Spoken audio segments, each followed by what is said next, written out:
This is Dr. Paul Thomlinson from Compass Health Network, and I'm doing a continuing series seeking to inspire hope and promote wellness by applying evidence-based psychology to the problems and issues arising from these troubling times we're living in and living through. I'm hoping to somehow make a small contribution to help us all make it through it with grace and humanity. This episode, comprised of 2 parts, is called Loneliness, Another Epidemic Within the Pandemic.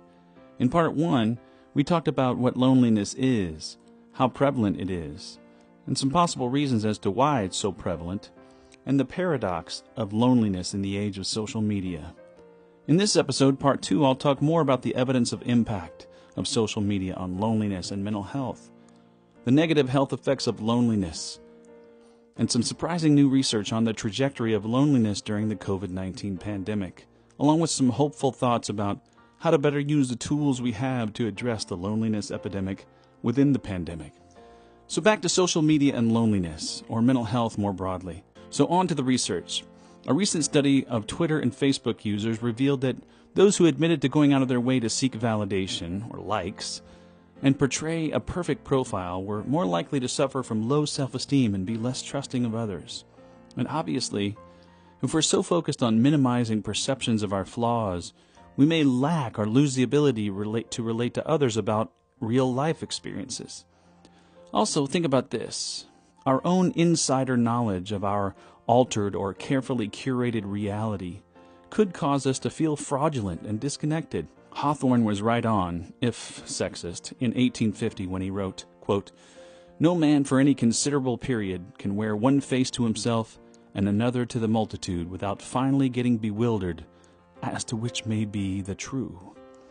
Unquote.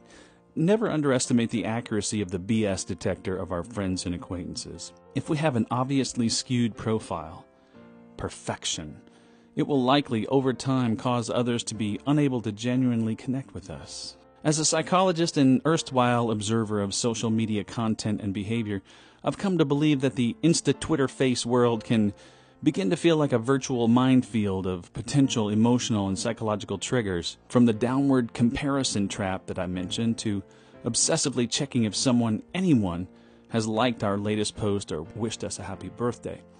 Well, that kind of obsessiveness is born of anxiety, which is just another word for fear. What is it we're afraid of when we engage in obsessive or near-obsessive social media checking? It has both a name and an acronym these days, so you know it's a real thing. FOMO, or the fear of missing out, appears to be what drives so much of this behavior.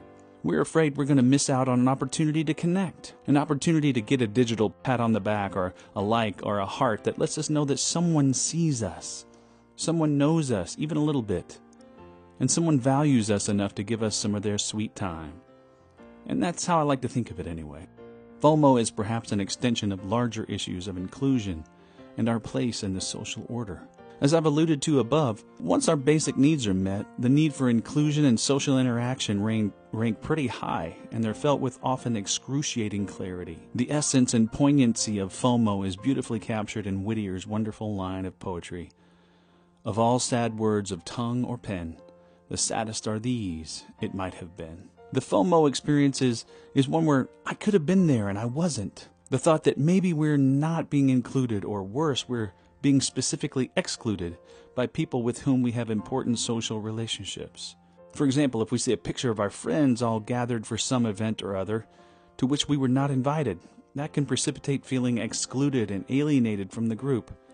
Trust me when I tell you, such things can cause especially vulnerable folks to spiral downward to very dark places from which they can have difficulty emerging at times. We also know that the relentless need to log in and check our likes, our status, can clearly inhibit our ability to relax and replenish ourselves emotionally and physically. I know a lot of social media devotees who have sacrificed many, many hours of restful sleep to the machine. And as we often need reminding, nothing is more important and more natural and necessary than sleep. And the lack of adequate rest can make us all susceptible to health risks, both mental and physical. As we look at the best evidence of the connection between social media and mental health outcomes, which I summarized in the last episode, it needs to be said that most of these studies are observational or correlational in nature, which just means they don't establish whether one thing causes another or not. It's also true that a common argument against the notion that social media makes us more depressed and lonely is that maybe those who are more depressed and lonely are more inclined to use social media as a way of reaching out. That's the problem of selection bias in research design terms. Sorry for the geek out. So we need stronger evidence, is the bottom line, to more firmly establish a causal link between social media and mental health. That means we need experimental research, which is admittedly incredibly difficult to do in the real world with all of its messiness. But in fact, there is a very recent study published in the Journal of Social and Clinical Psychology that has concluded just such a causal connection between the use of social media and the experience of depression and loneliness. In this study, participants were randomly assigned to one of two groups, one that would continue their social media habits as usual, or one that would significantly limit their access to Facebook, Instagram, Snapchat, etc. to only 30 minutes a day. They were followed for 3 weeks and had their usage verified by the researchers. What they found is that those who had their social media use restricted were actually less depressed and felt less lonely. What that means is that decreased use of social media is what causes a qualitative shift in well-being. So I can't help but think about applying these findings to parents who are concerned about their kids' social media diets. I see this as experimental evidence for restricting social media access for our children to 30 minutes a day, especially if there are concerns about mental health or resilience there. And that's once they're old enough to have a social media account. I've heard some folks in the know recently who said no one should have one till they're at least 16 years old. Let the howling begin. So, how can social media fulfill its potential? I know it sounds like I believe social media is uniformly awful, but I'm not saying that at all. There are certainly enormous benefits to be harvested from social media. For example, there's no question that it succeeds spectacularly in the improvement of easy and accessible sharing of information. Social networking has been shown to assist introverted adolescents in developing and improving their socialization skills. And we've certainly seen that the connectivity provided by social media can help individuals suffering from depression to locate support and treatment resources to promote their recovery. Our Compass Health Network social media presence does all those things and more, so please do follow us for helpful, hopeful, inspiring content. Put simply, social media has proven to be an incredible way to engage with each other, to bond, and to interact. Now back to the issue of loneliness and particularly its effect on our health. One of the reasons we're concerned about loneliness is simply that it's bad for your health, both mental and physical. Some years ago, Dr. James Levine from the Mayo Clinic published a paper on the health effects of the sedentary lifestyle, and he coined the phrase, "Sitting is the new smoking." Well, I'm saying loneliness is the new smoking. Recent meta-analytic studies show that the health impact of loneliness is roughly equivalent to smoking 15 cigarettes a day. That same study shows loneliness is associated with a 26% increase in mortality. What's the mechanism by which loneliness causes physical health problems and higher mortality? This probably won't surprise you, but it's all about stress. Loneliness is stressful because we're social animals by way of our social and physical evolution over the millennia. Just as hunger drives us to seek food, loneliness drives us to seek the protection of connection. I like how the University of Chicago neuroscientist Dr. John Cacioppo puts it. Denying you feel lonely makes no more sense than denying you feel hunger. There's a field of study called psychoneuroimmunology. It deals with the connection between psychological, neurological, and immunological factors, hence the polysyllabic term psychoneuroimmunology.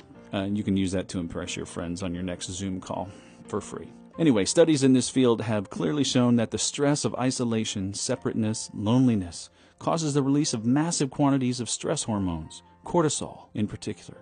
In small doses, it's great and necessary. Keeps us oriented to the dangers of our environment. But when the bloodstream is flooded with it for extended periods of time, it has been associated with high blood pressure, inflammation of all kinds, weakened immune systems. Of course, as we've alluded to, loneliness is also related to depression, addiction, and suicide even. So it's probably not going to surprise you to learn that there's a new study by Mullen et al., the first of its kind that I know of, that's established the prevalence of loneliness as measured by the scale developed at UCLA. The prevalence of loneliness is 20% in primary care settings. 1 in 5 people who go to see their doctor are significantly lonely. The study showed that loneliness was more common among those with poor health status, regardless of employment and relationship status. Interestingly, loneliness was also predictive of more primary care visits, more urgent care and ER visits, and more hospitalizations. I hope you're convinced that loneliness is something worthy of our attention and our concerted efforts to relieve it, even treat it, if you will. By the way, patients report the desire to talk to their primary care clinician about loneliness. So we can move the needle on loneliness by caring enough to assess for it and finding new and creative ways to relieve it. So let's look at loneliness and the COVID-19 pandemic. Since the outbreak of the pandemic, 75% of people say they feel more socially isolated. Yeah, duh, we're not really surprised by that. It's not surprising we're concerned also about increases in loneliness. And I have in my hands a brand new study just published in American Psychologist on this very matter by Lucchetti et al. Called The Trajectory of Loneliness in Response to COVID-19. Of course, starting in March 2020, we were all inundated with stay-at-home orders, social, physical distancing, quarantines, isolation of positive cases, etc. So there were obvious concerns that these limitations on social interactions and contacts would further exacerbate the loneliness epidemic we've talked about already, especially for vulnerable folks like older people or those with health conditions, etc. So back in January of 2020, these authors, Lucchetti et al., had already conducted a nationally representative survey of loneliness using that UCLA scale. So they had a baseline to start from when the pandemic hit. They had the foresight to make it a longitudinal study and see if in fact loneliness got worse during the height of lockdown. They reassessed loneliness in their sample in March and then again at the end of April, after most states had been under stay-at-home orders for a month or more. The results, perhaps surprisingly, showed no significant changes across the three loneliness assessments, and that there was actually a significant increase in feelings of support over the follow-up period.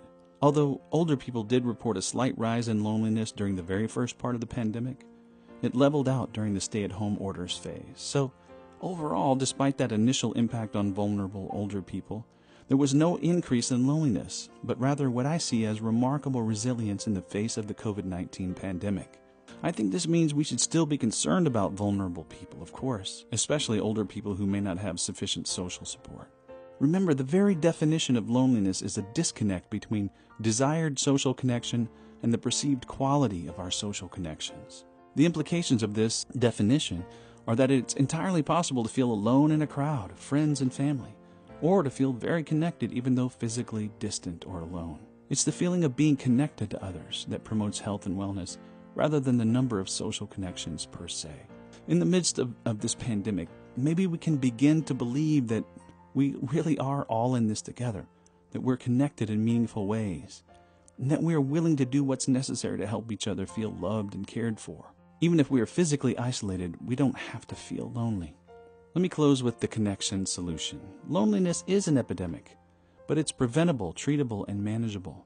Psychologists and social scientists have known for a long time that both intellectual and social engagement prevent loneliness and its damaging physical and psychological effects. The active ingredient is relationships that are high in quality, not merely extensive in number. Ones having authenticity and meaningfulness, richness and reciprocity. As an antidote to loneliness, there's no real substitute for having someone to talk to regularly, even if it's by FaceTime. Someone with whom to share the contents of our hearts and minds.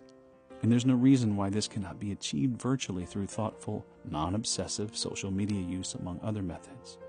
Lonely people very often have the perception, by the way, that others are not listening to them, not taking them seriously, not making eye contact, and basically dismissing them. So the best thing we can do to help someone feel as if they're connected is to be genuine. Be not false in your affections. Use active listening skills. Lean into it, literally and physically. Reflect back what you heard them say, and you may help add years to someone's life, as well as life to someone's years.